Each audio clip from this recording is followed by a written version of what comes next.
गर्दी काय असते हे जर तुम्हाला पाहायचं असेल ना, तर श्री गंगागिरी महाराज यांच्या सप्त्याला एकदा अवश्य भेट द्या. ह्या सप्त्याबद्दल ना आजपर्यंत मी फक्त ऐकलं होतं, पण आज पहिल्यांदा तिथे जाण्याचा योग आला.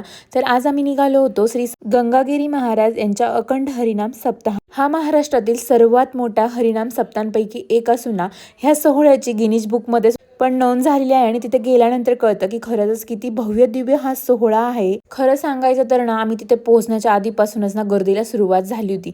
इतकी भयानक गर्दी होती ना की अक्षरशः रस्त्यावर चालायला सुद्धा जागा नव्हती आणि पार्किंग जवळपास 2 ते 2.5 किलोमीटर आम्ही इतक्या लांब गाडी लावून ना पायी चालत गेलो. तिथे पोहोचतोपर्यंत तर माझी तर चालून ना हालतच खराब झाली होती, कारण भरपूर अशी धूळ होती, गर्दी होती. पण तिथे गेल्यानंतर ना मग काय लगेचच ना प्रसाद घेतला आणि त्याची आमटी भाकर तर इतकी एवढी जास्त फेमस आहे ना. आमटी तर इथे डायरेक्ट टँकरने बनवली जाते आणि मस्त असं मग काय भाकरीचा काला बनवला, मस्त त्याच्यावरून आमटी घेतली, मस्त आमटीवर ताव मारला आणि त्यानंतर ना मग गेलो दर्शनासाठी.